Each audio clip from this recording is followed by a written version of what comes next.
So we've been talking about a lot of stuff.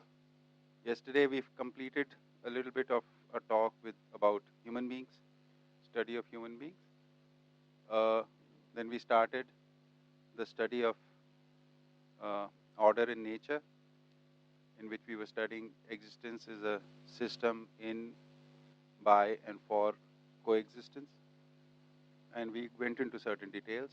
Once this is over, we'll be talking about humane conduct. And after that, we'll talk about the order in human beings, in which we'll be talking about how the social structure, how the organization of the human society happens on basis of this thought. So that these are the things we'll be talking about.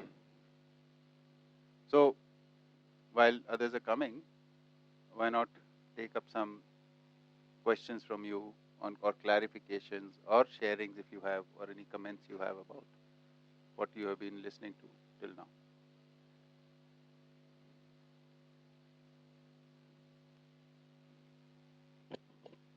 So मैं तो कल से ही शाम से ही I'm like lost when we started learning about space and matter, and I still can't link it up with what we have what we have learned earlier. Right. And I still don't understand why we are going so much in detail about space and matter. Right.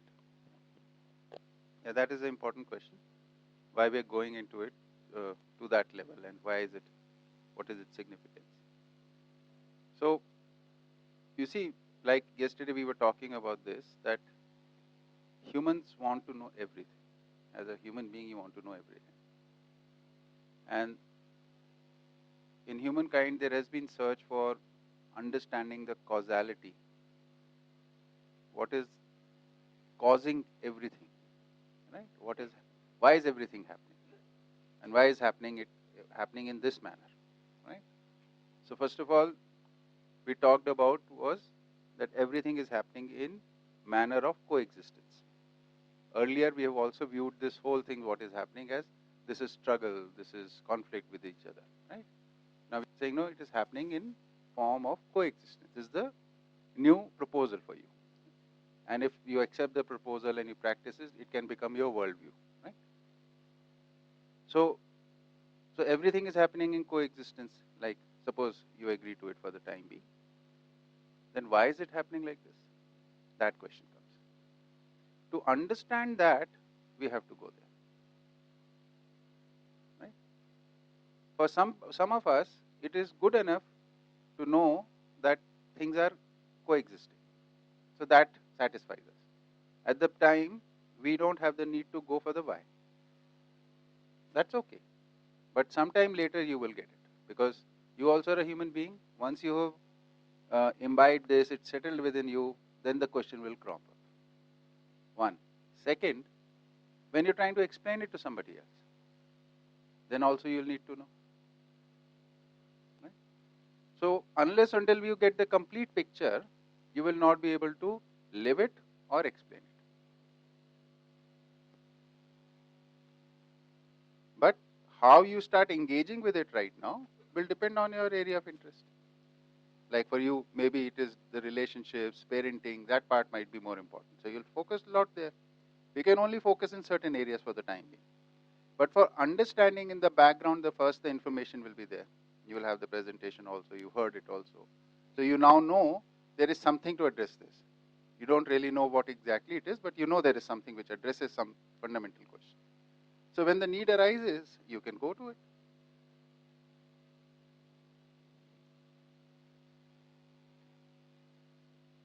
Yes.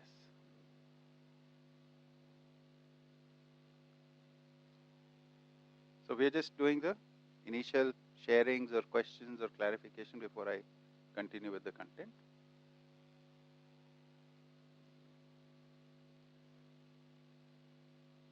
Yes, take the mic. Siddharth को दे दीजिए mic.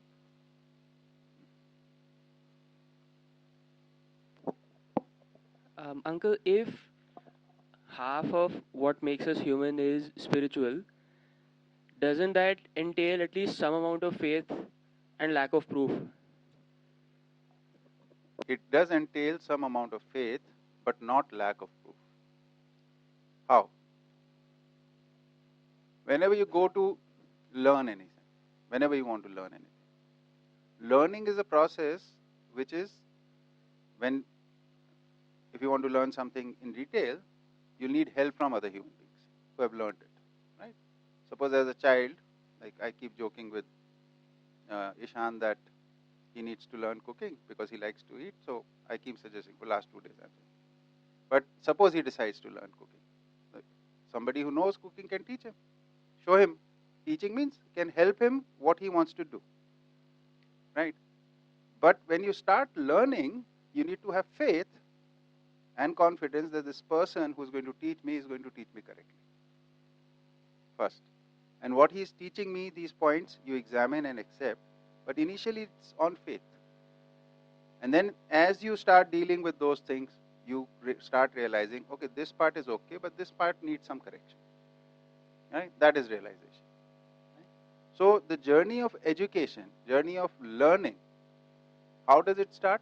It starts from faith, goes on to understanding. Or what we call confidence. Faith and confidence are defined here as believing without knowing is faith. And confidence is knowing and believing. Okay? Yes. So whenever you start, like whatever you study, you first believe that it is right. You go to, say, a science class, you believe what is being taught is right, and you start with like that. Then you have to examine what is happening in the problem in modern education as practiced in India is, I don't know about other places, that we are not going beyond that. You're believing and carrying on. You're not examining it on you're not making it your own. Right? Yes. Take the mic. In fact, in our education today, it seems like we're told that that believing itself is knowing. Yeah. Yeah. That illusion is also there.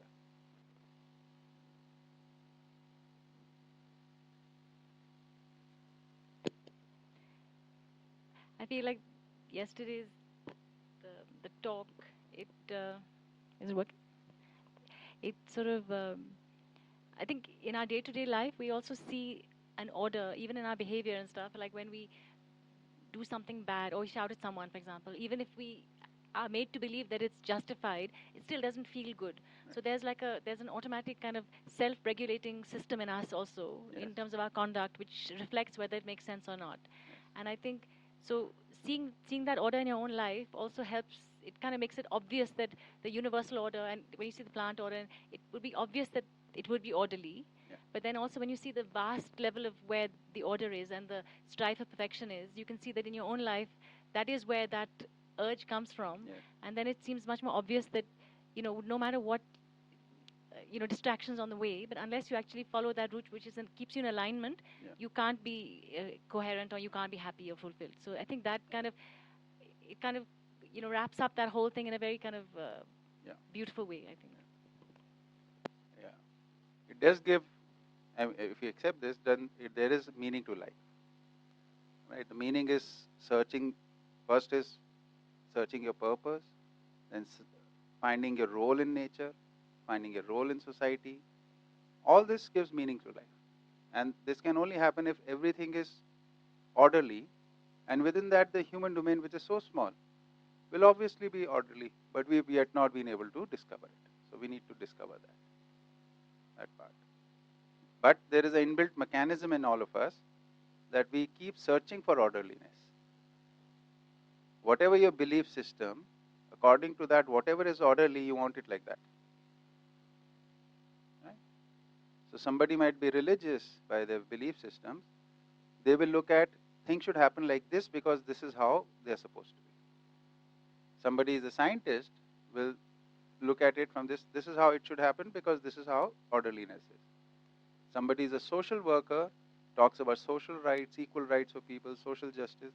They will say, no, this is how things should happen because this is what is orderly. So whatever our different approaches might be, we are seeking order.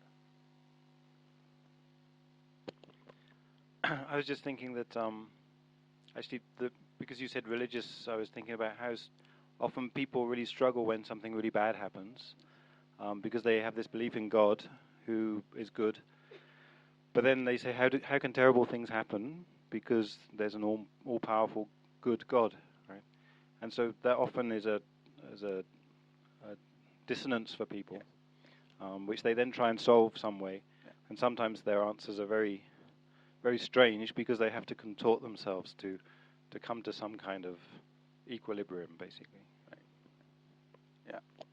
So if you have a external manager of everything for this order, then you will wonder, why is he allowing, or he or she allowing it to happen like this? Right? But the only doer in existence is humankind, because we have the power of willful action. There is no other doer as such. Doer is first knowing what you want to do, then choosing what you want to do. This is doing. In rest of the nature, there is activity. Activity is regulated by the environment. Humans have the ability to change the environment, their own environment. We'll be talking about that later. So the only doer in existence is humans. Here we are not talking about any superpower which does something to control things or manage things, nothing like that.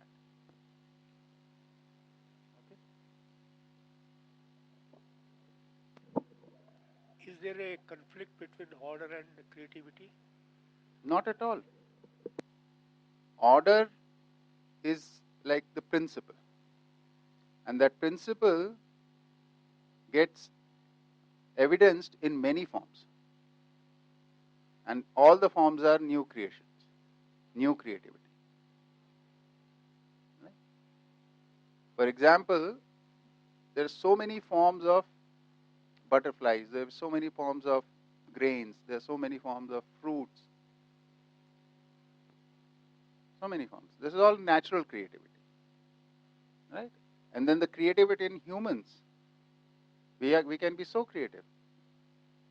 The only principle which we have to check in ourselves is not violating the basic principles of existence, not violating the continuity principle. And then that is the only constraint for our own good, because we have the choice to violate that. That only damages us. So if you want to choose to be creative in alignment with nature, there are many more options, in fact, because the whole nature supports you in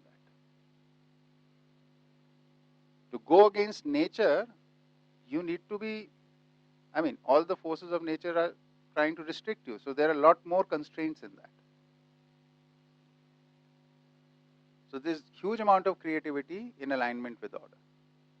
Lot more than when you don't understand order.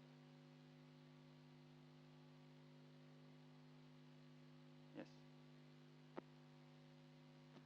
I just wanted to add on to actually the answer, because of some time back I realized that you can't actually have creativity without order.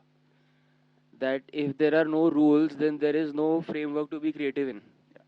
So if take something like a sonnet, which is very rigidly defined, it's only within those rules that you have the possibility of writing a sonnet. Yeah. It's the same for sports actually. It's only a set of rules. Yeah. And yet no two products are ever the same. Right. Because these rules exist. So actually, in order to have creativity, you'll have to have order. Otherwise, it will just be sort of formless. It won't be able to take shape. Another example is if you want to paint, then you have to understand the order of how paints work. What color is mixed with what to get what color. This is order. In fact, even the frame is a restraint in itself. Yes. The canvas itself imposes some sort of structure. Constraint, yeah, structure. Yeah. Yes. Let's complete this. I got my answer. Yeah. That's all right. But what Siddharth say, I think there's a bit of problem. Okay. We are of talking. Is of the mic on? We are talking of technicality.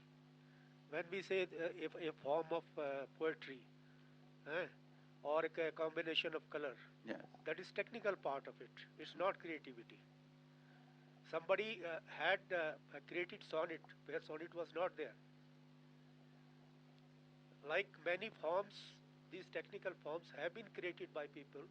These forms did not exist earlier. So we have to differentiate between technicality and creativity. See, my submission here is very simple. Like for example of mixing of colors and things like that, that is one order. That was said to address the query, is there any conflict between order and creativity? So, very rudimentary example, like you will always need some order for some creativity. Now coming to your part, that's a technicality. See, we all know, we've all studied this, that Newton discovered gravity, right? Now, that was a very creative thinking, right? He was able to discover it. It was not done for thousands and thousands of years. We were baffling with how things are happening, right? But before he discovered it, was there gravity or not? Right?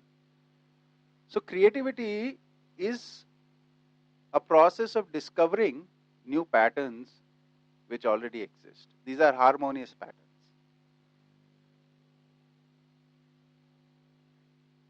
There is nothing we create. You can't create something out of nothing. Right?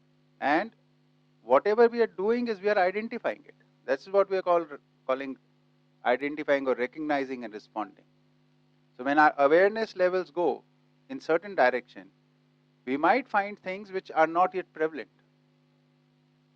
Like for example, this whole Jeevan vidya could be a form of going in a direction, finding some patterns which have not yet been discovered in humankind, patterns of knowledge, right? Like that. Yes. So you were talking about people having different orders and how they believe like social workers would have a different order. I just want a little more elaboration on that, because what I am presuming right now is if there are people having different orders, then there would be conflict between these orders. Yes. Yes. So then the conflict also arises because I want to do it this way and you want to do it the different way, right? So therefore, like yesterday also we were talking about this commonality, that generically we are human beings, we are part of the nature. There is a universal goal that we have that we need to identify.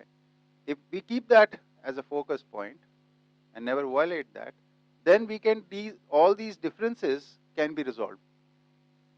But if we don't have that universal goal, then you can't do it. But universal goal can't just be a belief or faith, as we were talking. No, it needs to be knowledge. It needs to be understood.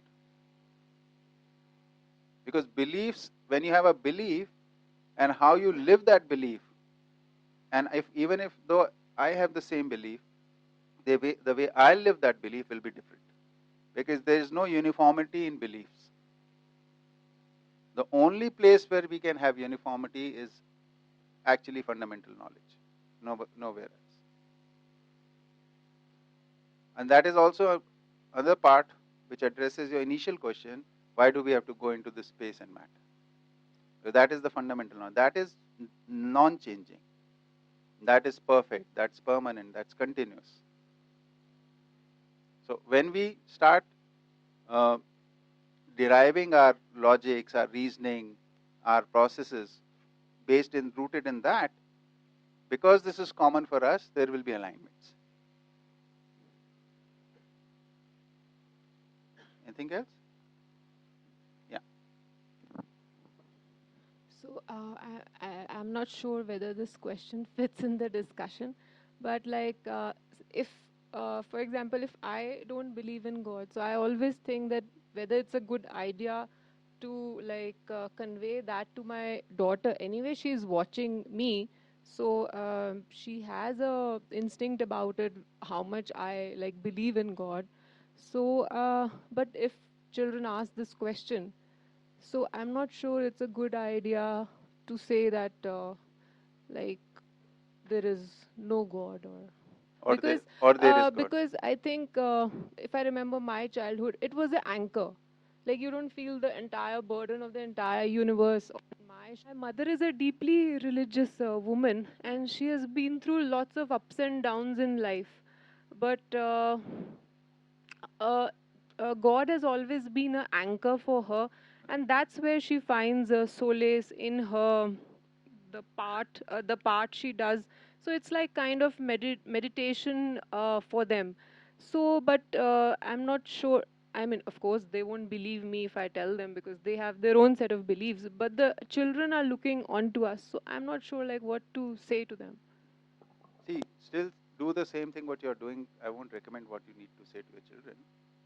But a good way of dealing with such issues is, like yesterday, were you there when we were say playing that movie Kumare, right? So the director's grandmother is also doing some religious. He responds to it in a different way. He wants to explore what is this, right? So you responded to it in a different way, right? People respond to this question in different way, and there is no one single answer that we have come to yet on the in the humankind. This is the fact right now. Share the fact. You share your stand, share a grandmother's stand, share father's stand, uncle's stand, friend's stand, some public figure stand. These are the different stands people have taken on this. This is the fact right now. So being honest about facts, that's all. Then she can make her own choice. Why should pretending is covering up facts? That will trouble you, and when she discovers you were pretending, that will trouble her. That's why people have said, speak the truth, stay happy. Okay?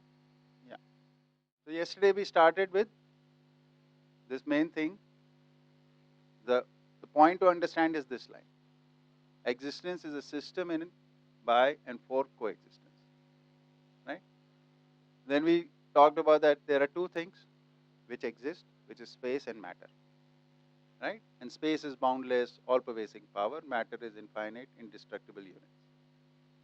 Then existence is free from beginning or end, because both of these are neither created nor destroyed.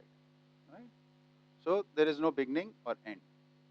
Space is constant, continuous, unfragmented, omnipresent, transparent, all-pervasive, eternal entity, and we can also add fundamental energy now that we've talked about it. And matter is eternal, indestructible, innumerable, units, active, changing. This is what the two things are. These are the two things, and these are the qualities these two things have. Then we talked about what is coexistence. So we started from the very practical level or from the day-to-day life level, that it is togetherness in being and functioning. Another way of saying that is being useful and complementary to each other. More refined way of saying the same thing. Then a more logical definition is each unit is a system in itself with its own uniqueness while being a part of larger system. This we understood by taking the example of the leaf and the tree. Right?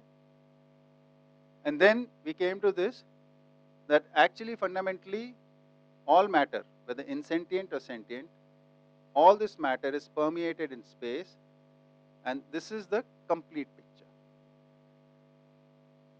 So everything is permeated in space. And here this information is also being given, that there are matter is of two kinds, sentient and insentient. Okay? And later on we'll also be talking about the fact that sentient matter basically comes through it develops from the insentient matter itself. There is a process for it. It happens when it is needed, where it is needed naturally. Okay. So then we started talking about the fact that these two being so intermingled with each other, right? The space, the matter is permeated in space. This state we described, now go to the other one. This state we said, this is soaked, immersed and encompassed. We can use many other words, right? So we can call this encompassed as surrounded also, right? So by the virtue of it being soaked, what does soak signify? That the space is through and through matter. There is no part of matter where the space has not gone through it. It's like if you put a cloth in water, the water becomes wet through and through. No part is dry. So every part is affected in water. Similarly, when matter is permeated in space, by virtue of it being soaked, that's why the word soaked has been used, then each and every part of matter is affected by space. And what is the part? What quality? That is space being fundamental energy, and therefore matter being soaked in energy is energized. Here, one important difference one needs to understand. This fundamental energy is everywhere, because space is the fundamental energy and space is everywhere, that's what we are saying. So there is no flow of energy in this. Fundamental energy doesn't flow. Why doesn't it flow? Because flow takes place from where there is something and where there is not something. Water flows from higher to lower level. If there is water here, it will flow to a lower level where there is no water, right? But if something is everywhere, how will it flow? How will it move?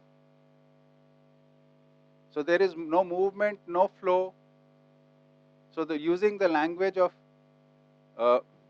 source of energy, space is the source of energy of matter, that is wrong language. Because source is also meaning that it is coming from there. There is no coming. It is there. So matter is in energy and therefore energized.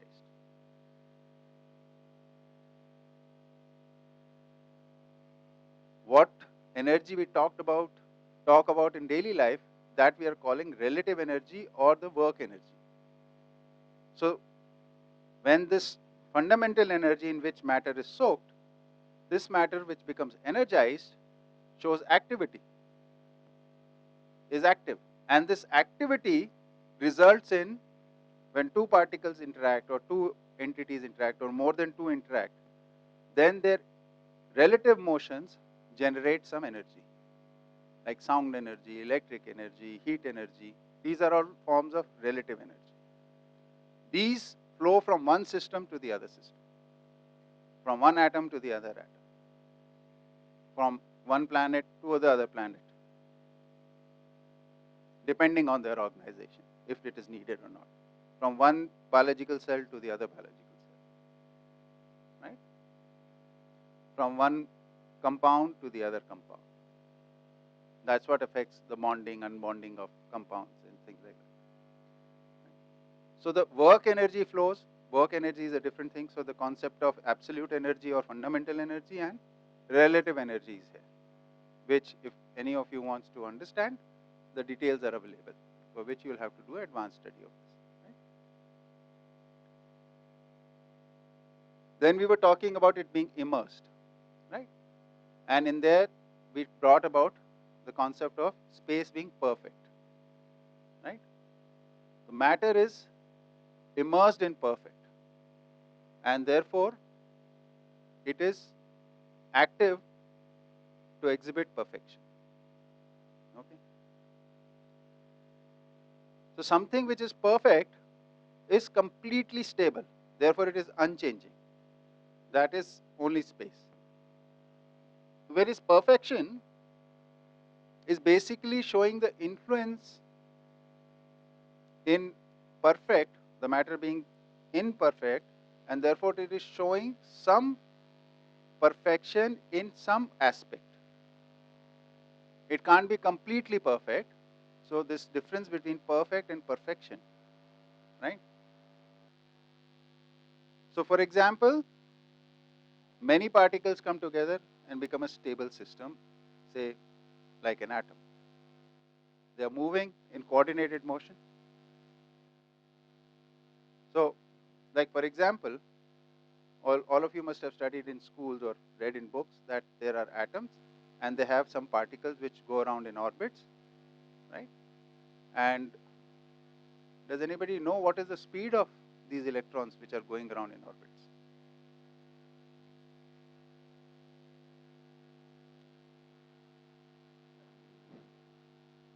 Yeah, that's a good one. Scientists have given it a name, this exactly, the exact phenomena. They call it speed of light. So they are going around 0.2 to 0.5 c. C is supposed to signify the speed of light, right? That fast. And how big is an atom? So small that we can't even see it with an instrument as of yet, right? Within that small space, it's going out so fast. And still those particles are together. I mean, if you try to move anything very fast in a closed space, it breaks apart. Whereas here it is stable. And therefore it becomes, all atoms become the building blocks for the further structures in nature, right? So this lot of, so they're exhibiting huge amount of energy, and this energy is there, and there lot of motion is taking place, but still they are participating to, and they're together to exhibit stability, right? Their coordination results in stability. It's very difficult to break an atom. Like we have to use a lot of forces. Like for example, when we break the atom, it's called fission. A lot of energy is needed for doing that. So it's not natural to break. The fission doesn't take place under normal circumstances. It might be taking place in sun or something, but not under normal circumstances.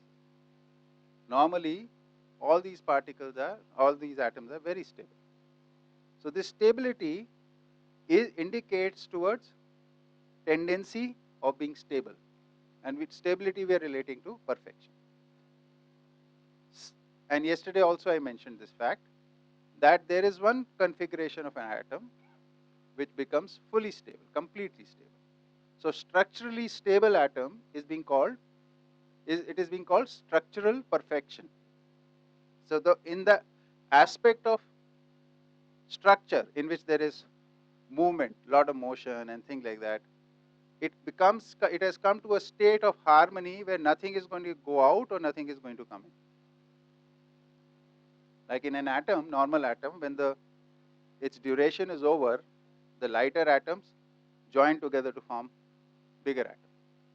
Or if it is a heavier atom, it will break apart after its life. Right?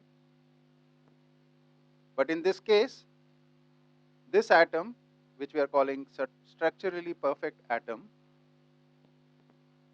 yeah. So this is one table I made. So these atoms signify, this is not showing the sizes of the atoms, first of all. This is showing the tendency to change, bigger tendency to change. So this will become, this is more unstable, this is less unstable, less. Okay, this is perfect. And this is the other side. What are these two sides? Some atoms break apart by emitting particles. Their configuration changes by breaking apart. Something goes out of them, right? And some atoms change their configuration by taking in some particles, right? So in both ways, if you look at them and you put them in a linear pattern, you will find some are maximum undersaturated and some are maximum oversaturated. Oversaturated will emit particles, undersaturated will attract particles. And because they are maximum, therefore their state will change much quicker because they are more unstable. Or the factor of stability is less in this. In this slightly more, in this slightly more, more, and like this from that end. So here you can imagine configurationally complete saturated atom. Okay.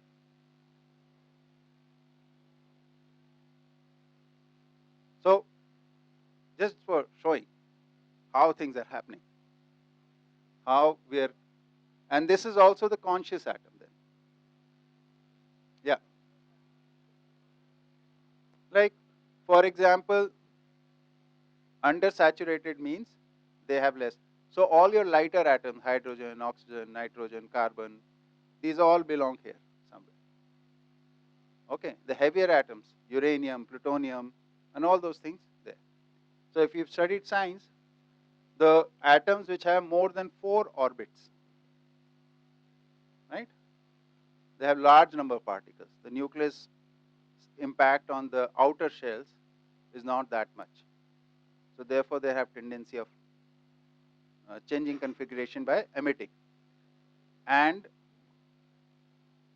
the undersaturated ones like hydrogen, helium, lithium, beryllium, boron, carbon, all these have much smaller. They have 1 orbit or 2 orbit structures. Right? So here the nucleus impact is much stronger. So the particles don't go away when they join like that. So their configuration changes in that manner. Yeah. Yeah. So, understanding this structure where there are undersaturated to oversaturated or atomic configurations, how does it help us in our understanding of Jeevan? Right. Right. So first of all, one question: where does consciousness come from? So we are saying consciousness is a property of a certain type of atom. Okay. So next question comes: where does this atom come from? Right. So we're saying in nature there are atoms which exhibit different properties. If you look at the properties of hydrogen, and you look at the properties of oxygen, look at the properties of carbon, all of them are made of electron, proton, neutrons, right? Same particles. But the properties are so different, right? So all properties which are there at the fundamental level are coming from atoms. So the proposal here is consciousness is also from one atom, one type of atom. So then consciousness,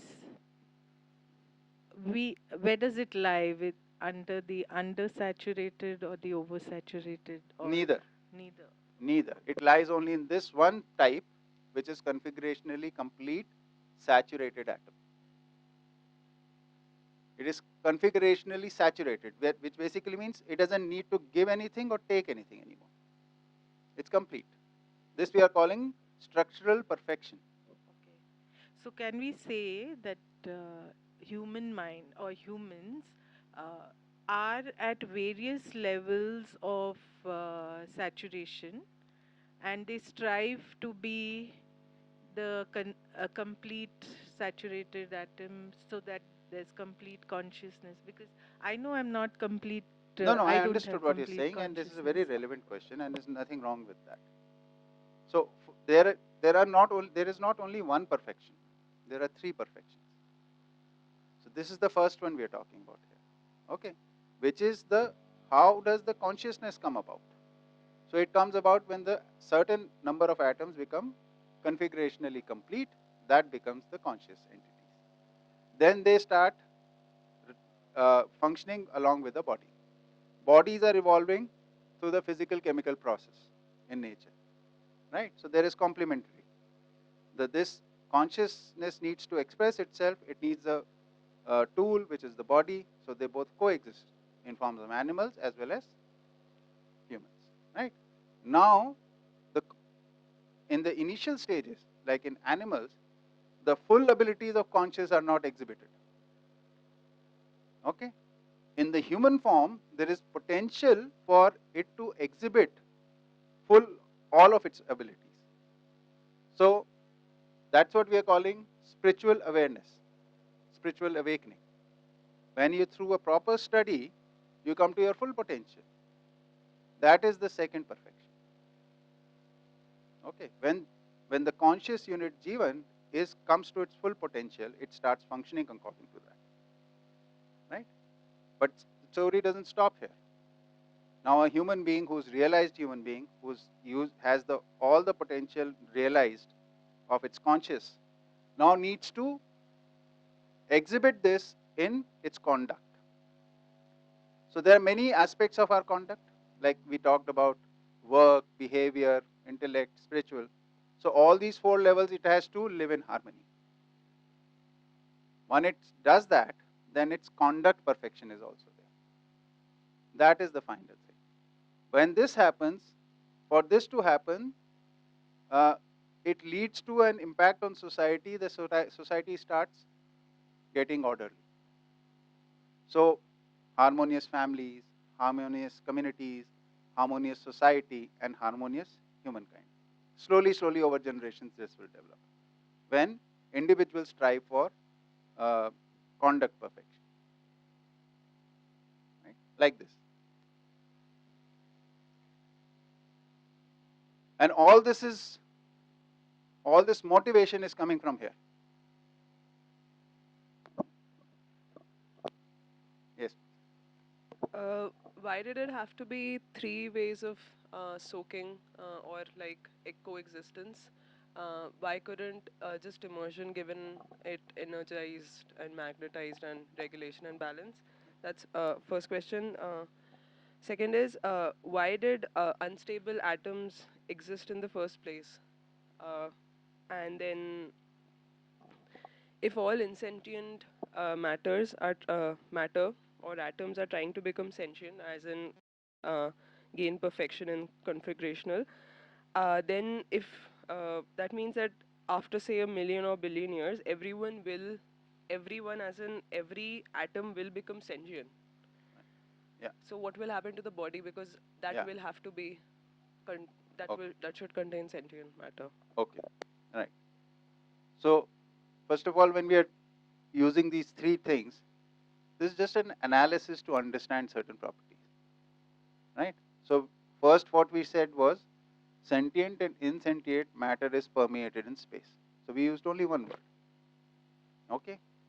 I could have gone ahead and said because of permeation, it is energized, it's active, it's regulated. Then I said it will become a lot easier if I use 3 words.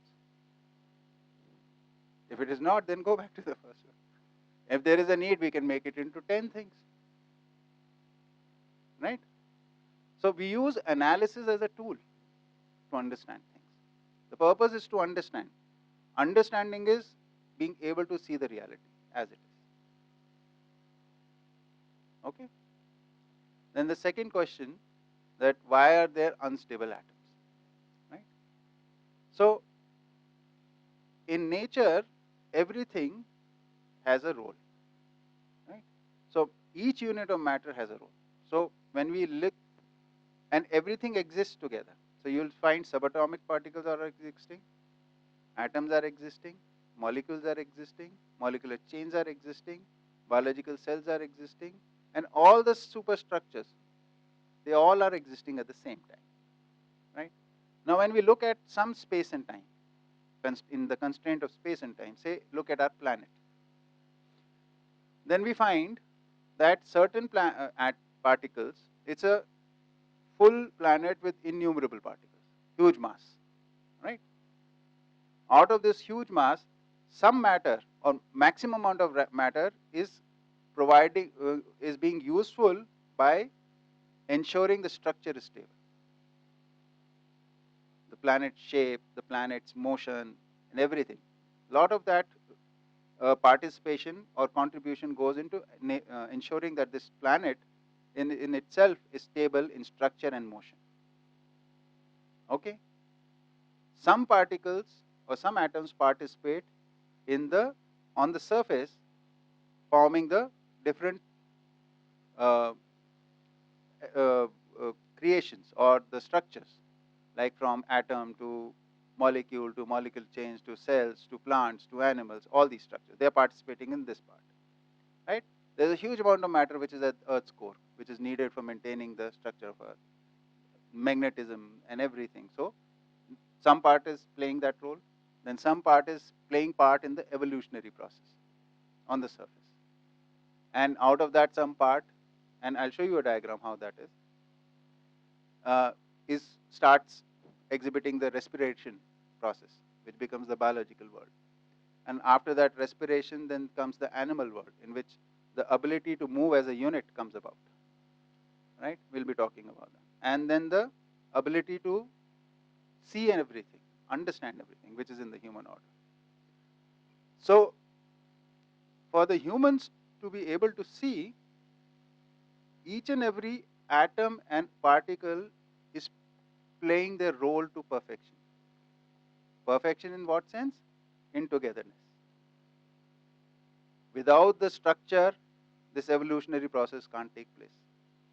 Without the evolutionary process, the conscious unit will not have the human body through which it can learn and express. Right? So everybody is contributing. It's not that the conscious unit will contribute. It cannot contribute without the roles of others. It's like saying we are doing this workshop here, we are the most important. But people who are working in the kitchen, who are maintaining this campus, people who are supplying services to this, the whole community and all, everybody is playing a role, no? So everything contributes for this perfection. The perfection is not individual. Perfection is in coexistence. So in that case, what you're saying is, and relating to the previous answer that you told Shamila ji, is that if the atom is not working towards configurational perfection, it's trying to achieve perfection through the other, like either the functional or some other type of perfection, and that's how it is maintained. So every particle is participating in perfection through its role. So that is a much better way of understanding it. You see, both in materialism and in idealism, the journey has always been of the individual. Materialism, you know, I have to consume. For this, I have to exploit everyone. So it's my single journey. Idealism also, the moksha is for the individual. Single entity. Rest is all illusion. Here we are talking about each and everything is contributing in my journey. And similarly for you, and similarly for all of us. We are all of us in it together. We coexist. That's the main theme of this whole thing.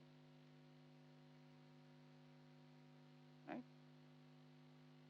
And what was your third question? It kind of is getting answered now. Right. Yeah. Yes, please pass the mic.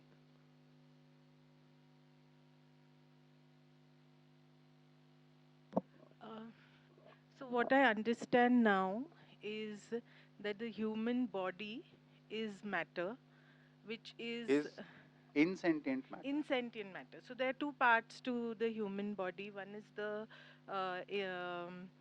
so it's the Atma, Buddhi, Chitta, Vritta, and That's the sentient matter. That's the sentient matter, and there's the body, which is the insentient matter. Right. Now, this body is made up of different kinds of atoms that are coming together to form it.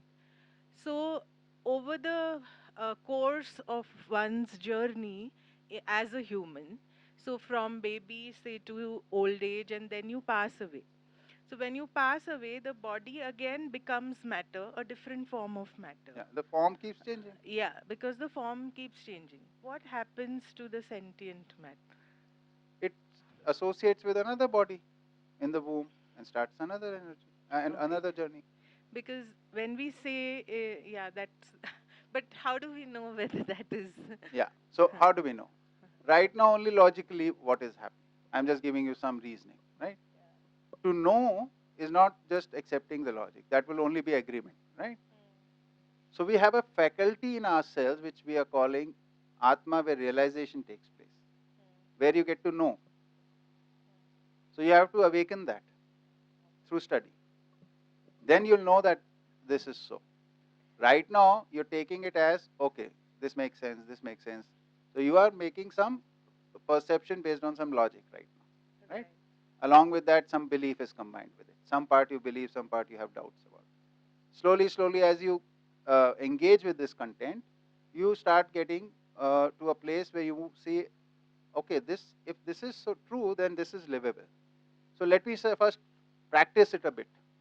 So when you start practicing it in your living, then you start getting evidence of whether it is true or not. If you get the evidence that it is true, that is the time when you have the anubhav realization take place. Without living it, you can't have anubhav of this. But then my next question is that if I do join another body and but the perfection that I have achieved in the previous birth, that again goes to square one. No, it doesn't. See, what goes is the circumstantial things. The body is gone, anything associated with the body is gone. But your learnings are with you. Learnings not in form of where you are from. Like if I would to ask you on the second day, what breakfast did you have here? Right? It's not relevant, so you won't remember it. Right? But it was very important that day what you had. Right? Today's breakfast you'll remember. So we only remember things which are relevant, and relevancy is circumstantial. Okay? Learnings, when are in terms of the universal truths, right? They stay with you. So, can we say that when a child is born, they are born with harmony in them? Yeah. So when a child is born, it is got full potential of living in harmony. Now it will depend on what kind of environment, education, and its own tendencies. In combination of all these three, its journey will be determined. Like we all have the power of imagination and power of willful action. Like in the same place, there's some people who are listening, some people are not listening. This is our own right. Right? So the same right is with the child. So his own drive, the circumstances, like if somebody is born in Syria right now, he'll probably be focused on surviving, not on anything else, right? And the education being provided to him. All these three combined to determine the journey. We as parents can become contributors in its environment as well as education. Right? If we wish to. Okay. Yes. हाँ जी बताइए.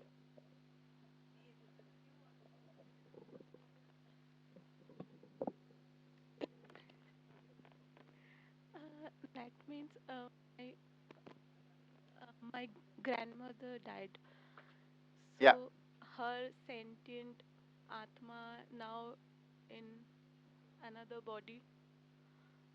So Most likely. if a baby born, my means if I Could be your ancestor who passed away. he or she brings all the learning from their previous birth. Only those learnings which are universal.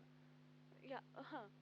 If they, if their journey did generate such learnings, which are free of, I mean, independent of time and space, right?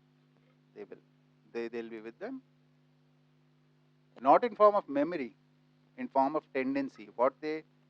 Uh, what they will be attracted to, what they'll respond to, in what manner they'll respond.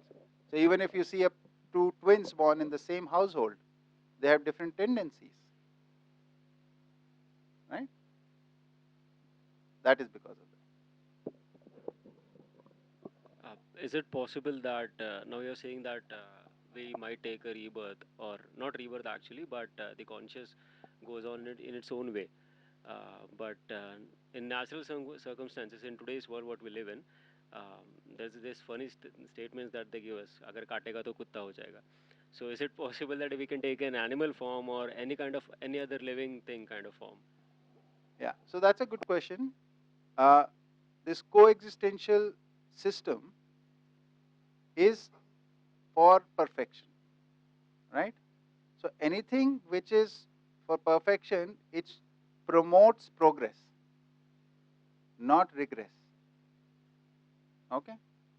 So, but because humans have the power of willful action, so if you desire strongly at the time of dying that you want to be born as a cow or a buffalo or a dog or a donkey, and that desire is really strong, you're so agitated, then maybe so. But otherwise, under normal circumstances, you will be reborn as a human being. But I will say, see, these are all speculative questions. And this is the most curious part for humankind right now, what happens after death and before birth. And this is beyond living. I would suggest let's stick to the living part first. If we understand the living, then maybe we can understand what happens after living. Right? But these journeys, the information is the conscious unit has several bodily journeys. And all of them are meant for your learning. What is that learning? Coming at the universal knowledge. Okay. Now we have to think how much time we have spent for that. Right? Yeah. Okay. इसको छोड़ दो यार, इसकी जरूरत नहीं. हाँ, yeah, please. One last question. Yeah.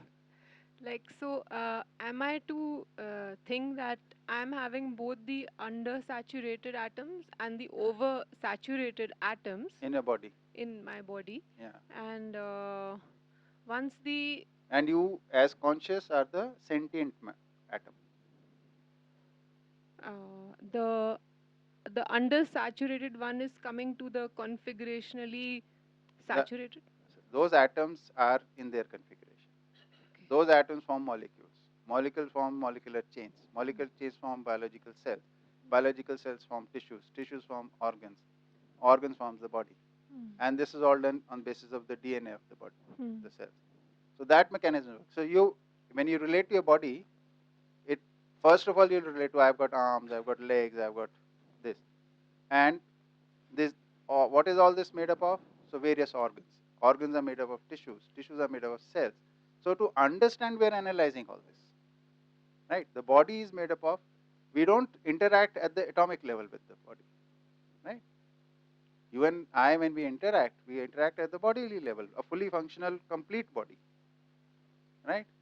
When we have some problem with the body, malfunction in the body, health issues, then we go to the organ level. Sometimes we have to go to the tissue level. Sometimes we have to address it at the cellular level. Sometimes now we have started addressing it at the genetic level. So it depends on the kind of issues that we have identified. But normal day-to-day life is at the body level. And body is made up of matter. Matter is formed with all the kinds of atoms which are there in nature.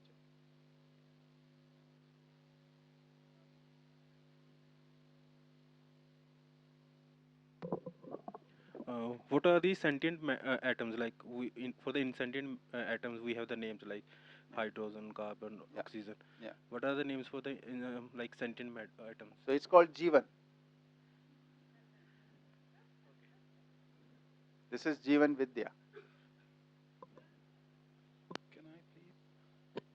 Can I go first? So Yeah. New sentient. So when and how are new sentient atoms created? It's like, is there? It seems like there's some kind of perfection process going on until they become perfect. Yeah. But where is that occurring? That occurs in a planet, on the surface of the planet. It's a self-regulated system. See, it's striving for perfection. So everything is orderly in this. So when the evolution process has reached a place where animals can live and humans can live, just before that it would happen. So that number is increasing all the time? No, that happens once, according to the mass of that planet, right? And then as per situation, those start running some bodies, right? For every one Jeevan running a body, there might be many which are not yet running the body. But is that a finite number? It will be a finite because it's a finite planet. Right. So finite in terms of this planet. Right. So at the moment there's 8 billion. Yeah. And there might be a potentiality for 50 billion.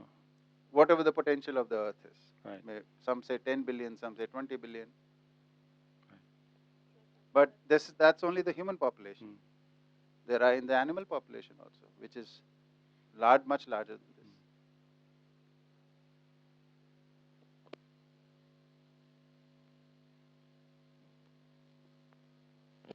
Sir, I'm just reiterating because the little I've understood out Yes, of this. yes, please. So when she said that in body we have undersaturated and oversaturated atoms, and you had mentioned that all of these contribute for that one stable atom. How do they contribute? When they form structures together, right? For example, if you were to examine your body, you will find carbon in your body for sure, oxygen, nitrogen, all this will be there in your body in various compounds. You will also find some other elements, heavy elements also. Iron is there, then gold is there, some other elements are there in our body, much less quantity, but they are there. So all these are combining together to form the various structures. Okay, the physical structure.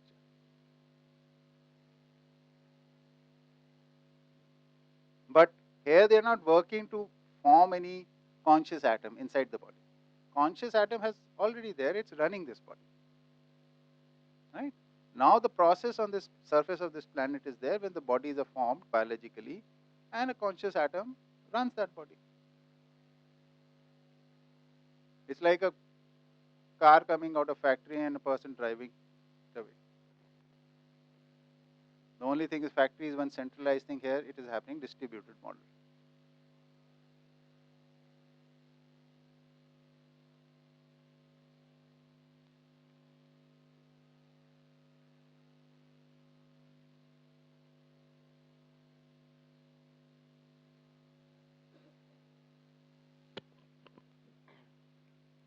So if the body is made out of insentient matter and the mind is the consciousness is made out of sentient matter, does that mean when does the sentient matter start occurring in the consciousness? Like since the day you were born, or in the womb, or how is it made when you are not even alive yet? So the sentient matter has two parts. Rishta, let's go to the Jeevan part.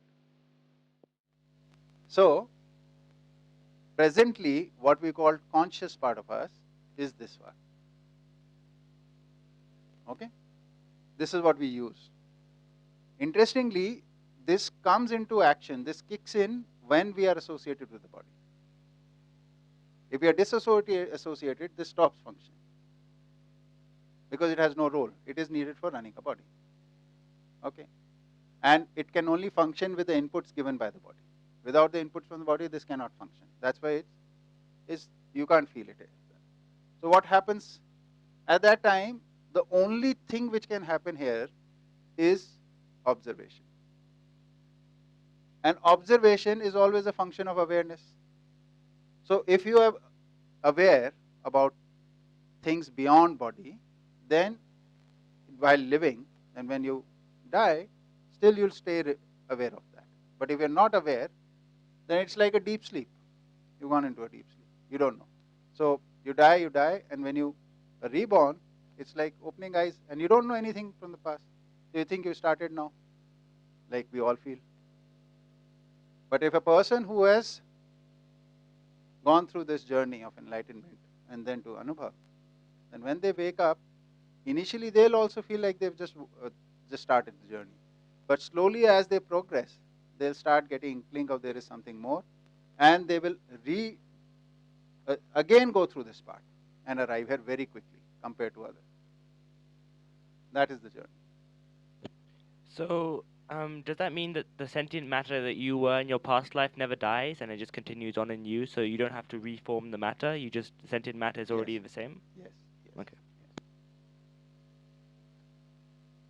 What good is perfection, structural perfection, if it dies? That's why because it doesn't change, therefore we are calling it perfect, structurally perfect. Yes. So, like you mentioned, the disassociation from the body. When does that happen? If a person is in depression? Death. Death. Death.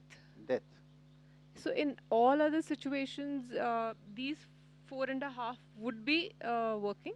Yeah. Whether we are aware of them or not, they are working. They work.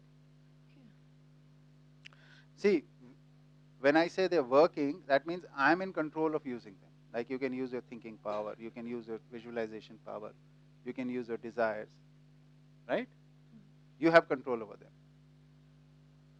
But once you die, this control is gone because there is nothing to provide it the inputs.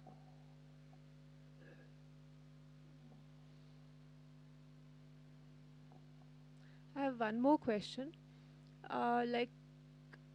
You mentioned that the baby is born and he's still carrying the sentient matter with him. No, let's get there. Baby being born is the sentient matter coming together with a baby body.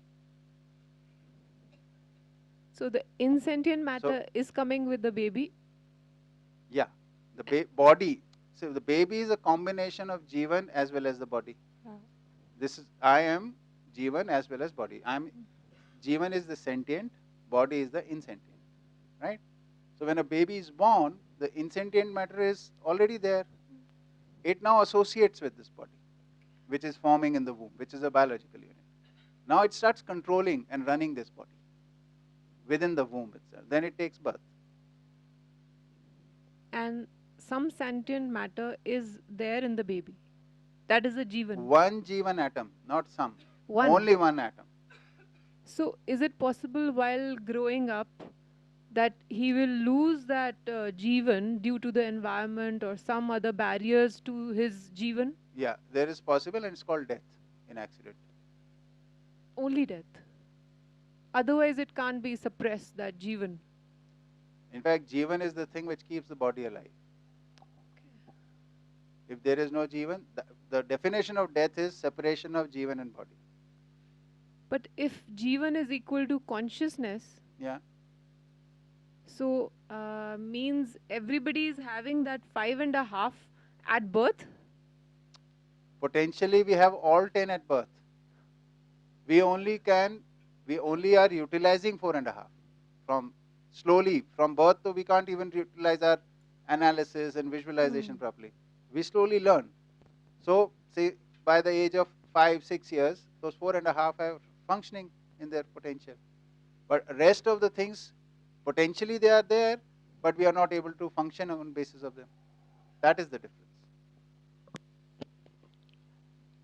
Is there an understood time of connection? Is it right at the moment of like egg fertilization, or when does Jeevan enter the picture? I can only give the information. I have not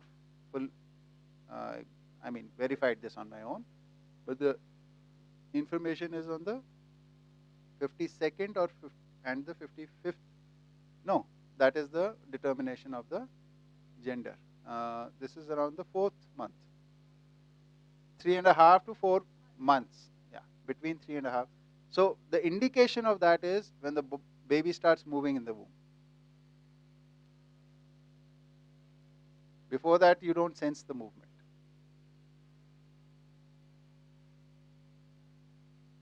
Yeah, sorry, this raises so many questions. Yes. So is there a pool of let me of just Jeevans? answer the another part, Okay. because there's associated. Without that, this is incomplete. Jeevan can only operate a body which has a developed brain. Otherwise, its signals are not communicated to the body. So till the time the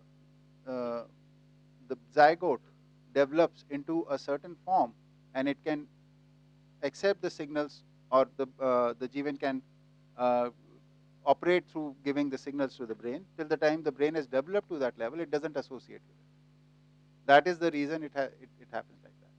So, which also indicates there are certain animals whose brains are not fully developed, like say maybe an earthworm or a leech or maybe even a lizard to a certain extent, whose brains are not developed. Therefore, Jeevan doesn't operate those types of structures.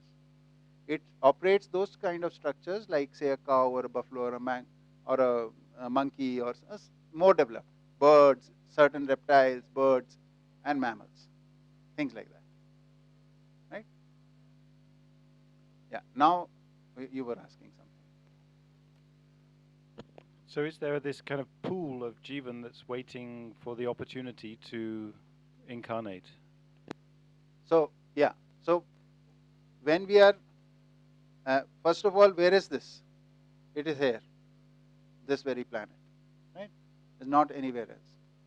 This is not in some other realm or anything. This is just, we can see each other right now because of the body, and because we perceive the Jeevan because you express yourself through the body, I express myself through the body, so we perceive each other's consciousness through this.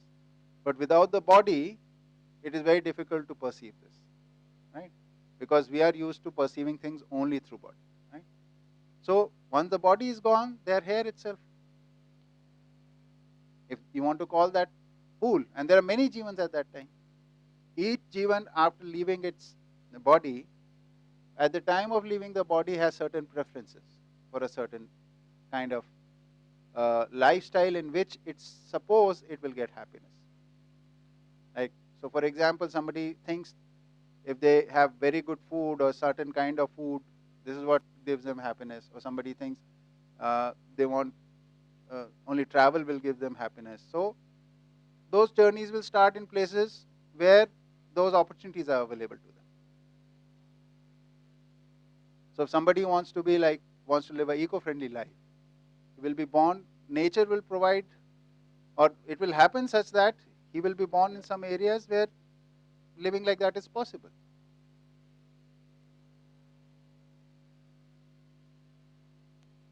Again, it is in this area after death and before birth, which is very mystical, and going too much into it will just, I don't have any evidence or anything. I don't even have proper logic for most of those things. So I kind of avoid talking about that a lot. Yes, too. Because we might end the topic before it ends. Yes. So now I'm confused between two things. One, we said earlier that only humans have sentient matter. No. Animals and humans. Certain animals and humans. Animals and humans. Okay, that's sorted. Then the other thing, I forgot. Animals show, like if you play with Ruby, it shows feelings, no? Yeah. It shows levels of consciousness, right? Learning. I'll come back. I've forgotten the other question. Yeah, okay.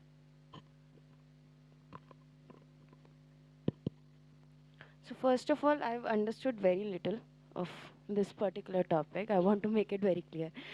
Second is that I have two questions. One is, first one is that the formation or the emergence of those 5.5 aspects, is it based on nature and nurture impact? second is, as you said that the work of Jeevan happens in case of fully formed brain. So what a lot of time people are born with fully formed brain, and it is in the later aspect of their life because of the trauma or accident or through other reasons that their brain functioning gets impacted. So in that case, what is the impact of or what kind of role does Jeevan play in that case? Right, good question.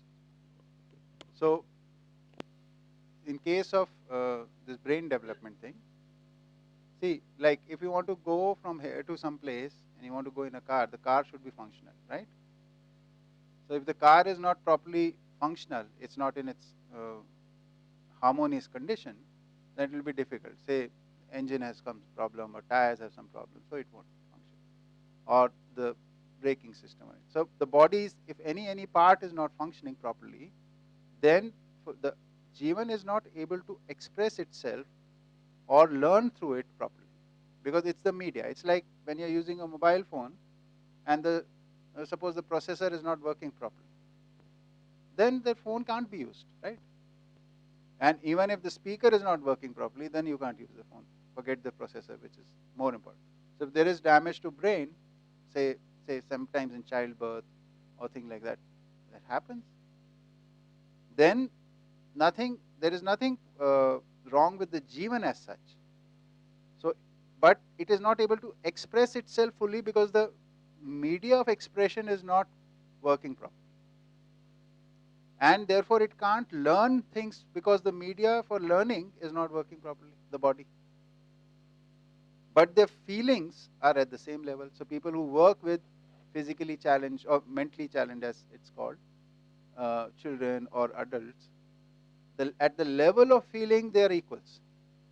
But at the level of expression and learning, there are differences. Right? So brain is a kind of a tool for us, which we don't consciously use, but it needs to be in a healthy state, and then Jeevan automatically uses it. Right? As we grow older, so at the time of birth, brain's development has taken place to a certain extent, and certain extent it will develop over the next 4 or 5 years. Right? That part is dependent on your sensory and motor skills, which develop slowly. Along with that, Jeevan's full potential is there. But we have not yet used that potential in form of functioning, which hones our abilities. Right?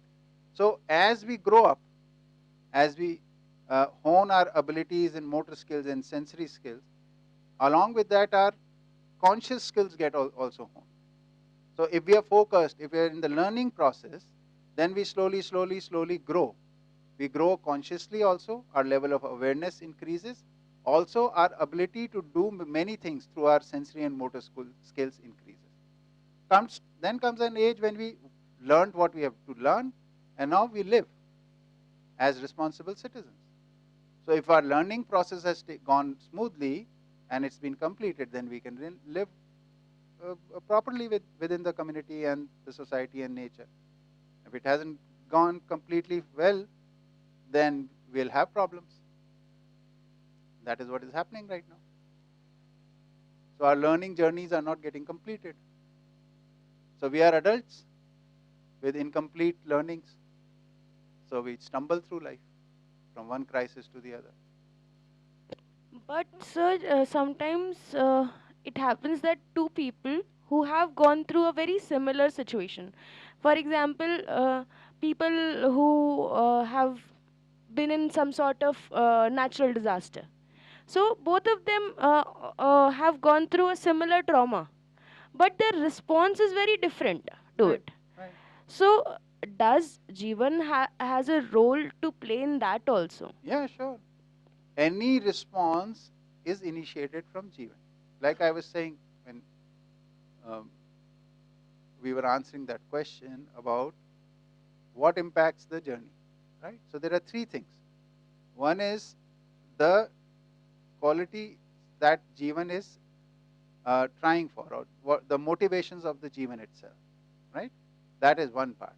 second is the circumstances, and third is the education. These three combined determine the journey. So Jeevan is the most powerful thing in this, right? Because you're conscious, how you see things. In the same event, you can interpret it as positive and others can interpret it as negative. Yes. I was thinking that unless there is some room here for a materialism, doesn't this somehow gratify actually renunciation, which you had claimed was an uh, uh, sort of uh, result of idealism, which is not Jivan Vidya, right? Which is that everything is an illusion, so you have to renounce it. And the reason I'm thinking about that is because if unsaturated atoms and saturated atoms come together to make this um, stable configuration, which is Jivan, which is consciousness, it seems as if it has some agency. And if that is perfect and the body is imperfect, why would it choose to inhabit something which is imperfect? Why would it move from something which is, why would it move from perfection to imperfection?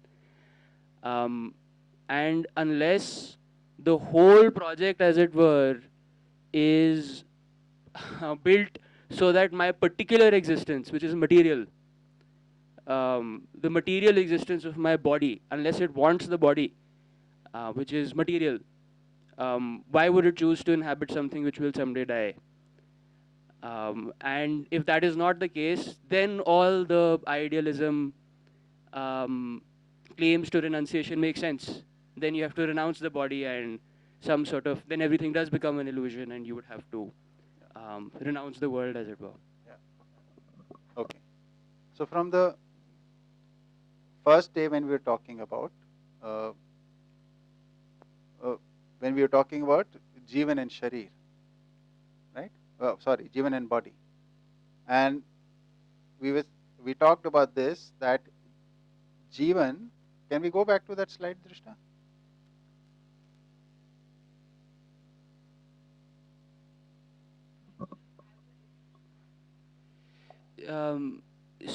So on the first day, we were shown a slide which made a distinction between these larger philosophies called materialism and idealism. And idealism claimed that everything is an illusion, that there is some perfect state, which means that we are imperfect and we have to renounce everything because it's an illusion and transcend, as it were, to that perfect state. No, I think the slide before this. No, before this. No. Where we talked about the body is a tool for the Siddha? This. When we were talking about this, we talked about this fact that Jeevan is conscious, right? Like you are also conscious, right? But Jeevan is not aware that it's a conscious unit, right? So it is not able to differentiate itself from the body. Even now, suppose you have some idea, right? You have some idea. How good this idea is, you might feel like, oh, it's such a great idea. I work this out, this connect. But till the time you implement this idea, you live it, you cannot be sure whether this is right or this is lacking something. So this is the problem for the perfect unit, perfection wala unit, Jeevan. It's a conscious unit, it can think of anything, imagine anything. But how do you verify that its imagine is reality? Right? So now it needs to connect with the body and see because with the body, whatever you're thinking or whatever you're imagining, you give evidence of it in a material form, which you can observe, which others can observe, its impact on nature, its impact on humankind. You evaluate it, others evaluate it, then only you can say this is the evidence of my understanding. So the evidence of knowing is in living. Without body you can't live. So this makes the body very important. Right? So, yes, body is less developed than this highly developed Jeevan, but it uses as a tool for expressing itself. Yes. So this goes back to actually what Prashant Bhushan sir had said a few days ago, that it's only when you have the opposite that you can realize what the first thing is. So in order to know happiness, you have to know some sort of sadness. In order for Jeevan to know that it is perfect, it will have to embody something which is imperfect. No, no, that's not. See, all we are saying is that Jeevan, even to know itself, not only to know that it is perfect, just to know itself as a separate entity, it needs to express. See, because this level of awarenesses, no, there are many level of awarenesses. Like for example, I give a very common example. Like if you're walking through the garden, you and I see green grass growing there. But somebody who's got the knowledge of, say, various herbs, right? We can keep spotting, oh, this is this plant, this is that plant, this is that plant. And you and I are just seeing green grass, right? So even though the images of those things are falling on our eyes, but we only recognize what we are aware of. Awareness comes through knowledge. Knowledge comes through learning. Learning is done through body. So it's a coexistence of body and Jeevan. So knowledge order is not Jeevan. Knowledge order is not human body. Knowledge order is coexistence of Jeevan with body. Right? So the nature has produced us as human beings. And we are understanding the components of this human being. Both have their roles, but we live as humans. We learn as humans. We produce evidence as humans. And we enjoy the results or the happiness of it as humans. So it's about being human. So this is called human-centric thought. Right? This is, the full phrase is existence-rooted human-centric thought. Okay. So it is not that to know its perfection, it has to deal with imperfection. No. It's just it is in a state where coexistence with the body helps in its forward journey. So both are helping each other. This Jeevan and body are complementary to each other. I might be wrong, but it seems as if it's important to think of Jeevan not as some sort of entity that has its personality or something, but as just matter. It's just material which coincides with abilities, with conscious abilities. Okay. And its personality comes as a human being. Its qualities are exhibited. What you live is your quality, right? That, yeah. Yeah, I was just going to say something similar, but I think because generally this idea of the self or consciousness is considered immaterial. Yeah.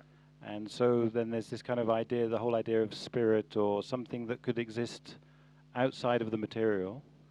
But in this proposal, Jeevan is material. It's a certain kind of atom, right? Yeah. So it's not outside the material processes. Yes. It has evolved. So it has two properties different from this insentient matter. See, the insentient matter participates in two processes. One is the physical processes. That is, it is affected by physical forces. So if you put heat to some insentient matter, it will get affected. If you put some electricity to it, it will get affected. Right? One. Second, the insentient matter also participates in the chemical reactions. Right? So if you have, say, some metal, you put it in acid, it will react. And whatever, the metal is there, iron is there, it rusts because of the thing. So it is chemically reacting also. So it interacts with its environment, physically and chemically. The sentient matter, by the virtue of its configurational perfection, stops interacting physically and chemically. That is one of the distinct properties which it has. So it stops interacting physically and chemically, but it starts interacting consciously now. So to interact consciously, because it cannot impact matter in any way otherwise, it needs a body. So that's why it needs the body to interact. And through the body it expresses its consciousness. And in this process its personality develops. I think this is related to the first question Siddharth asked. Jeevan is perfect, Structurally. is structurally perfect, and its swabhav or instinct nature is coexistence. Its And swabhav is observation. Coexistence it needs to learn.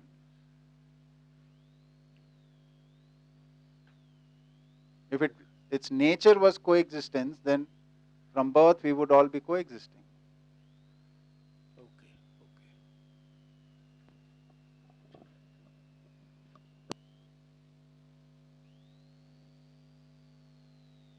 Yeah. What has gone wrong? If the nature is also in harmony, everything is harmony, where from these adverse things come? What adverse things? Adverse things, the wrong kind of education. Right. Yeah. Or the something, whatever goes against coexistence. If everything is tuned to that entire universe, then where from these forces come? So let's go to the 4 orders ka slide.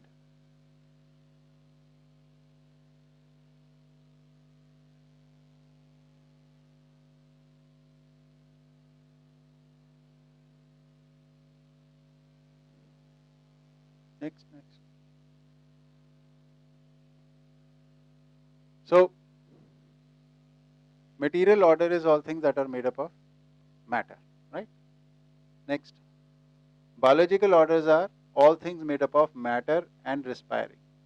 So out of this, all the matter, some are respiring, right? Next. Respiration, right? Animal order is all things made up of matter, respiring and having self-awareness. So all such things out of the whole, these come under the animal order. We have to change the names in English. Okay, next. And out of this, the only humans belong to the knowledge order. So there is a progression.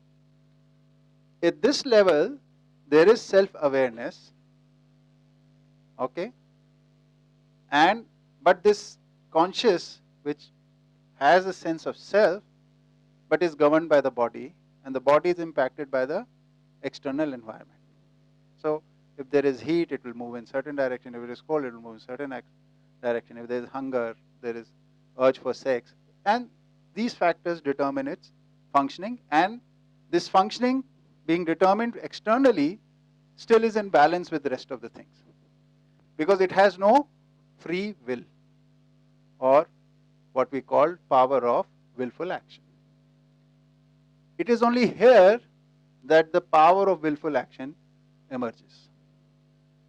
And here, despite whatever our environment, we can make our own decisions. So humans are that form of entity in nature which have the freedom to act. Now, along with this, we also have the opportunity to learn and act. Both have been given. Both are not given, both are there for us. So truly, knowledge or gaining knowledge or acquiring knowledge or arriving at knowledge is an act of freedom which we execute in the right direction, in alignment with nature. But we have the choice to ignore that also.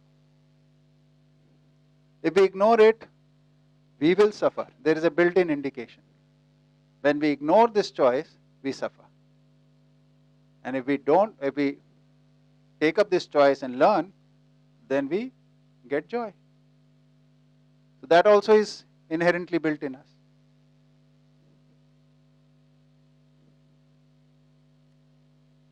Choice to learn, to know, Know what? Everything. Existence. So does it mean that this free will is generally, I mean, likely Put on the mic, please. to go in the wrong direction? I mean, as the historical evidence is available to us in all aspects. So the journey is again not of individuals. No, I'm talking of humanity. I'm talking Yeah. I understand. So as we emerged on this planet, initially our first awareness came of about our surroundings and how to live in that surrounding. Right? That initial period, just to have food and shelter was a struggle. Once we were able to get through that phase, we started dealing with each other. Right? And even during earlier phase, there were conflicts with various groups. We were living in small groups, tribes. And then once we came in, we had enough awareness how to deal with the environmental factors and animals and things like that. Then our awareness about each other and what to do with each other. So there, some people, and we keep hearing about this, there have been messengers, not kind of God messengers, but I'm saying messengers of goodwill in humankind. Let's live together in cooperation, in collaboration with each other. In all ages, there have been people like that talking about it. But somehow, their voices get suppressed. And the systems which dominate and which rule the humankind are being governed by people or by thinking or by approaches which are more exploitative. Right? So somewhere or the other, we have assumed that exploitation is a way of life. I don't want it to be long, but what I'm... Please put on the mic.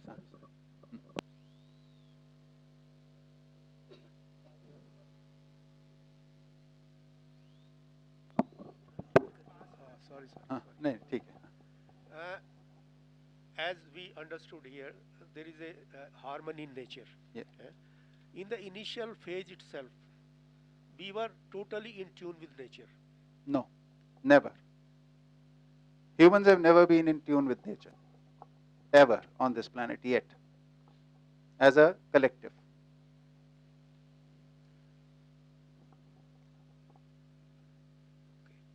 That's the misinformation we are carrying. Agree. From the beginning times itself, we started cutting jungles. We never tried to learn to live in jungles, except for small groups. Overall, humankind has tried to dominate jungles.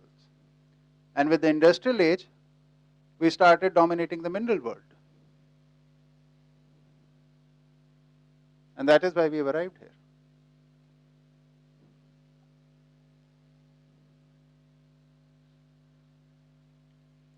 Living in harmony will only come through learning. Then the first question remains, then this free will, it has always that way, because human has not been in tune with nature, the free will has always gone against the basic principles. Not against anything. The basic principle is there is choice. We are standing at a fork. The basic principle is coexistence. That is through learning. Basic learning, but it's a basic, that is what is desirable. Desirable for a learned person. This is the choice, no. This we have to recognize. At every generation is standing at a fork.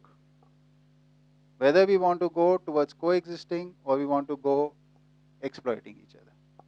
Every generation has been making a choice. From individual to family to collective, we are making this choice. Sometimes there are more individuals, some small groups, we want to take the other path. But predominantly the humankind has been making the choice of going the exploitation way.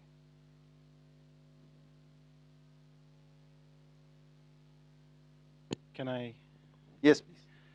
Actually, I think maybe the confusion comes because we think about this perfect order in nature, but actually at the individual species level, it's kind of war, actually. So it depends on how we perceive it.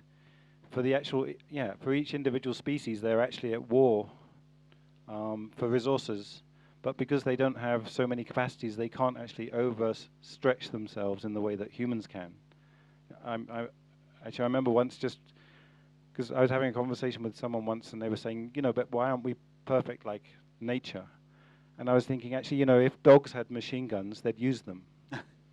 And I think that was something very clear suddenly to me. It's just like, the animals, they do fight with each other. They actually do try and expand themselves in that sense, but they only have a limited capacity to do so. So they're actually restricted by more biological limits, basically. I think we'll go back to this discussion when we discuss this fully, right? After we learn what these 4 orders are and how they are in harmony, because till the time we see how they are in harmony, we are not able to conclude things properly. Okay? Go back to our space matter.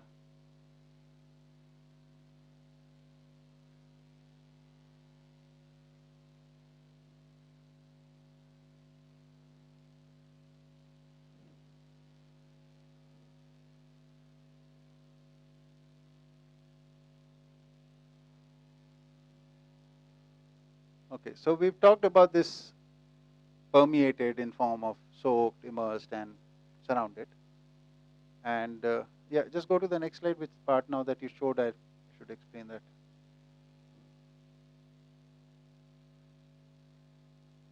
Yeah. Because we talked about perfection, the 3 perfections. So this activity is in 3 dimensions.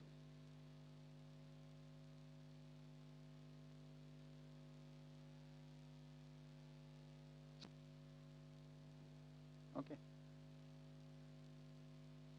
So this activity is, one activity is of, because any unit, so first of all, we need to understand unit. If you look at any unit, it is made up of multiple components. That is the first thing we must acknowledge. Take any unit.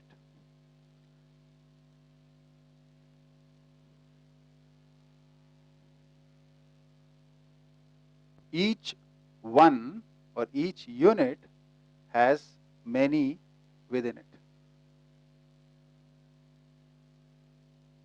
प्रत्येक एक में अनेक समाएं. Whether you take a human being, there are many components. You take a tree, many components. This is at the gross level. Go to the subtle level, atoms, they have many particles. Take electron, proton, neutron, they are made up of something else. Anything you look at has many components. So when we say unit, it's actually a name we are giving to an organization or an order.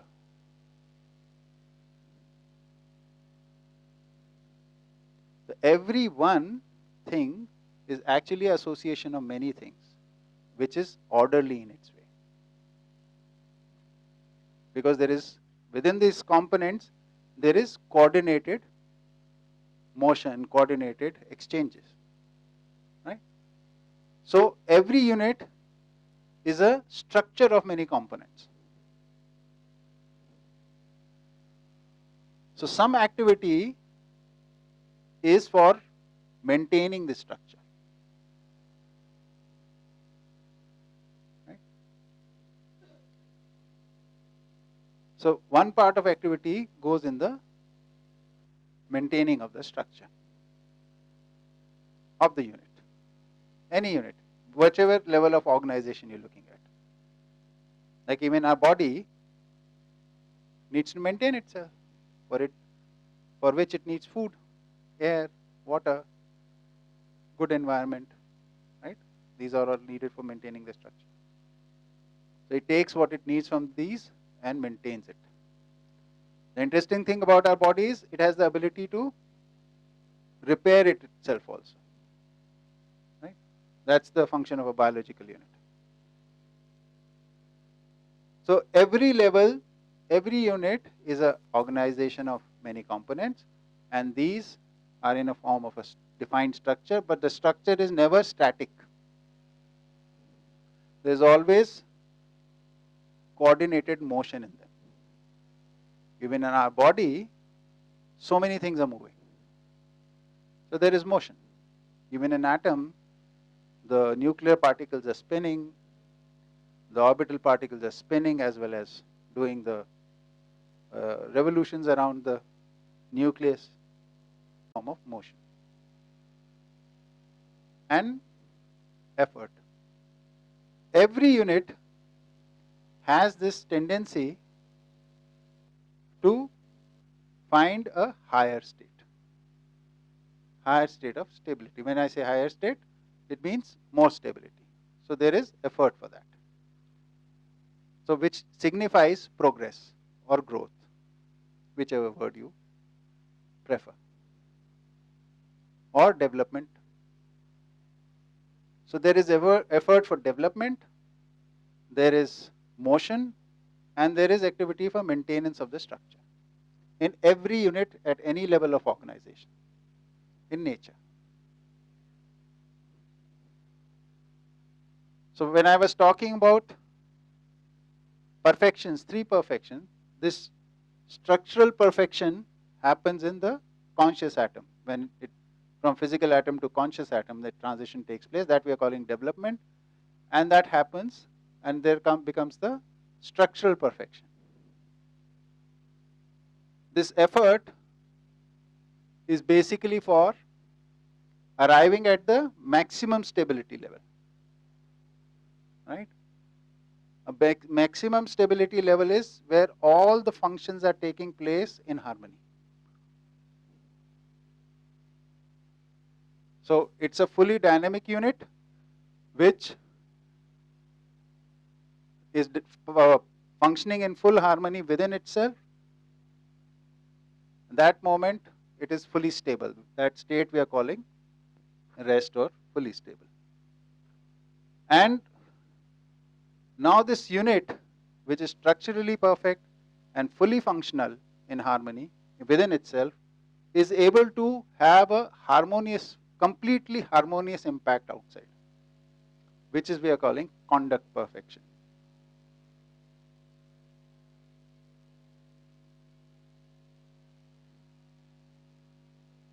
So these are the 3 perfections. So this happens in nature, where physical atom becomes the conscious atom, Jeevan.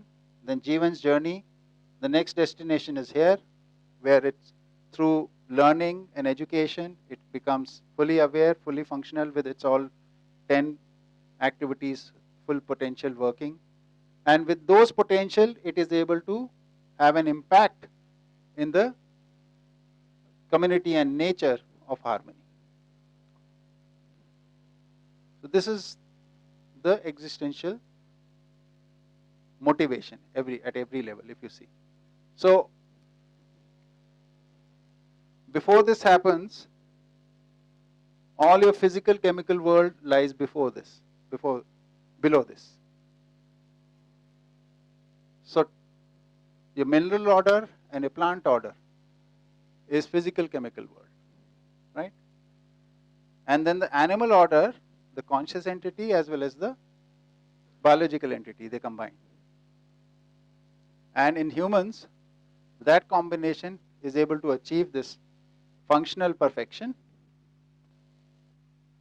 through knowledge, through education, and then it can live. In living is where you get conduct perfection. So for you and I, that has already happened. These 2 have to take place. Structural, we are already conscious, so we are structurally complete atoms. We are conscious, right? So you are a Jeevan. So Jeevan is a conscious atom, which is structurally perfect. So our journey is from here. Now we have to work for this. This comes through education, from learning. Education of what? Coexistence.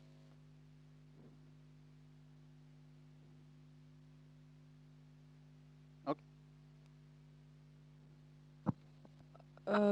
Is this journey like you said कि हम लोग already like you said we the Jeevan atom has already reached structural perfection, and we need to work on the next two, but this is not like a chronological thing, no?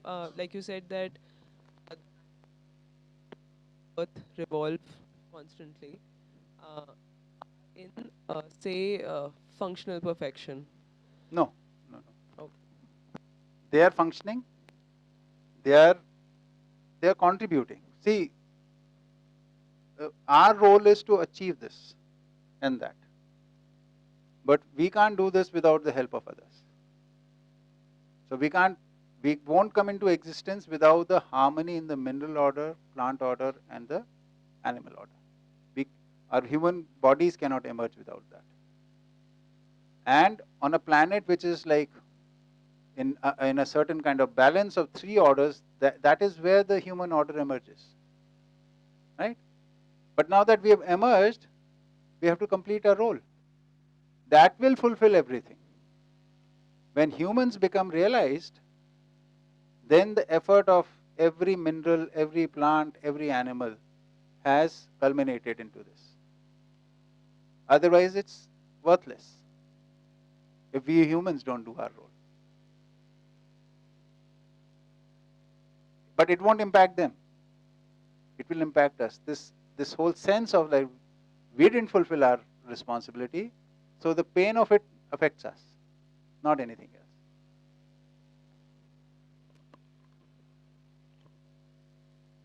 So, no, follow.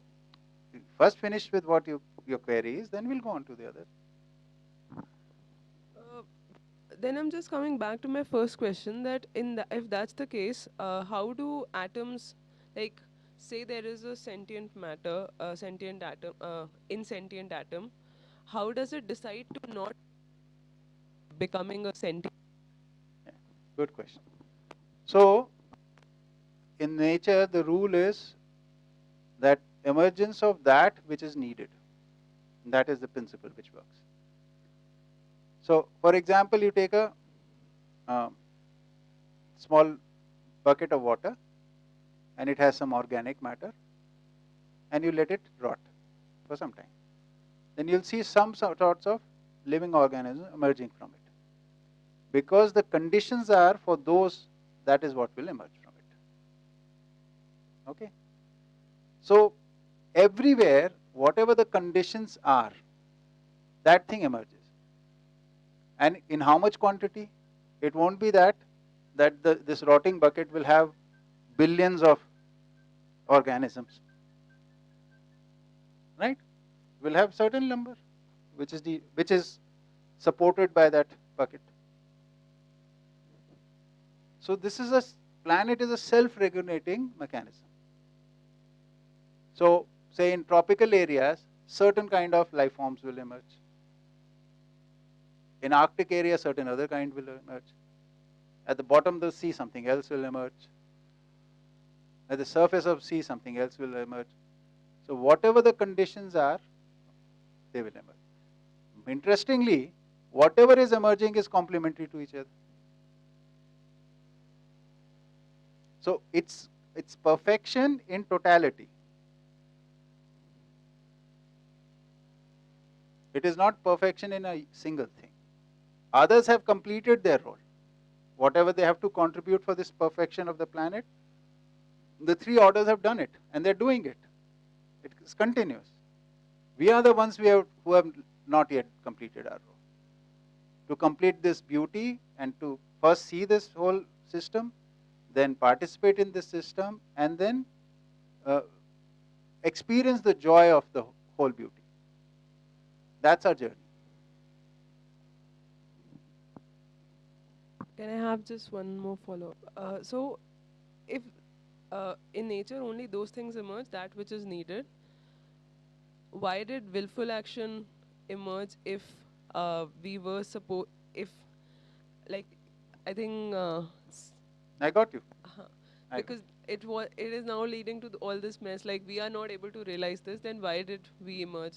If that So, see, conscious entities being in harmony mechanically already happens with the animal world. There is a thing called freedom, the progression of freedom in entities. When we do the 4 orders, you'll see how the ability of freedom increases with each order. Okay? In humans, the freedom comes to full potential. And knowledge is a decision whether to get knowledge or not. Knowledge can only be gained if you have full freedom. It's a free choice whether you want knowledge or not.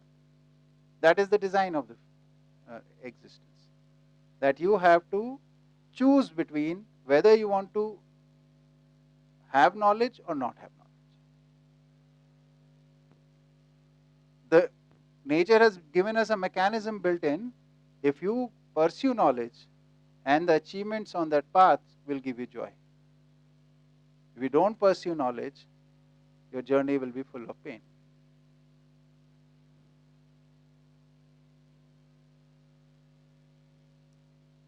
But again, we have the choice whether to evaluate this or not. So everything, as Neo says in Matrix, is all about choice. Yes. So I'm just, whatever I've understood, I'm just trying to summarize it. So Jeevan has, structurally we have reached the structural perfection, right? Now we need to work on the efforts like the functional perfection, which is to understand and gain knowledge. Yes. And then the destination is to coexist in harmony. Yes. That's the, Yes. at And least a little bit of it. on that note, let's go have some tea.